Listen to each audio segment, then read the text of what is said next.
এই দেখো, আগামী 1 এপ্রিল 2026 থেকে অনলাইন পেমেন্টের সবকিছু বদলে যেতে চলেছে। হ্যাঁ শুনেছি। এমনকি ওটিপি দেওয়ার ধরনও নাকি বদলে যাবে। এর সাথে বদলে যেতে চলেছে ব্যাংক অ্যাকাউন্ট সুরক্ষিত রাখার ধরনও।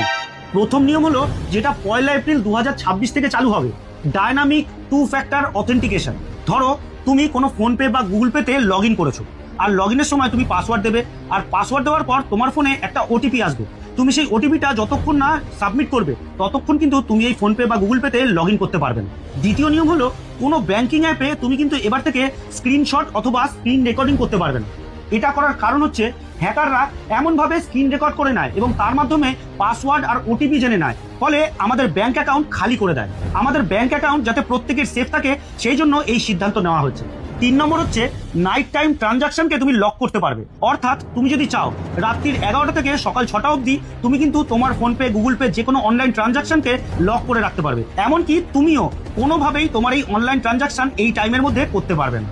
চতুর্থত হলো, আপনার অজান্তে যদি কোনো রকমের ফ্রড অ্যাপ অথবা কোনো মালওয়্যার আপনার ফোনে ডাউনলোড হয়ে যায়, তাহলে ট্রানজাকশন করার সময় আপনার কাছে বারবার ওয়ার্নিং নোটিফিকেশন আসবে। 5 নম্বর হলো, ওটিপিতে ভীষণ বড় বদল হতে চলেছে। আগামী দিনে হয়তো এসএমএস এর মাধ্যমে ওটিপি আসা বন্ধ হয়েও যেতে পারে। এবার থেকে আপনি যে ব্যাংকিং অ্যাপ ইউজ করবেন, সেই অ্যাপের মধ্যেই কিন্তু আপনার ওটিপিটা আসবে। 6 নম্বর হলো, এবার থেকে প্রয়োজনের তুলনায় বেশি ট্রানজাকশন করতে হলে তোমাকে সিকিউরিটি প্রশ্ন করা হবে। ধরুন আপনি প্রতিনিয়ত 2000 টাকার লেনদেন করেন, হঠাৎ করে আপনি 50,000 বা 1 লাখের পেমেন্ট বা লেনদেন করছেন।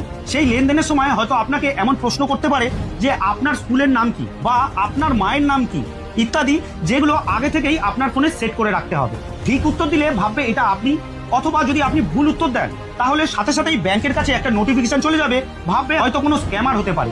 7 নম্বর হচ্ছে বায়োমেট্রিক। অর্থাৎ এবার থেকে পাসওয়ার্ডের বদলে তোমাকে ফিঙ্গারপ্রিন্ট ইউজ করতে হবে যখন তুমি কোনো ট্রানজেকশন করবে। 8 নম্বর হলো আধার এবং বায়োমেট্রিক।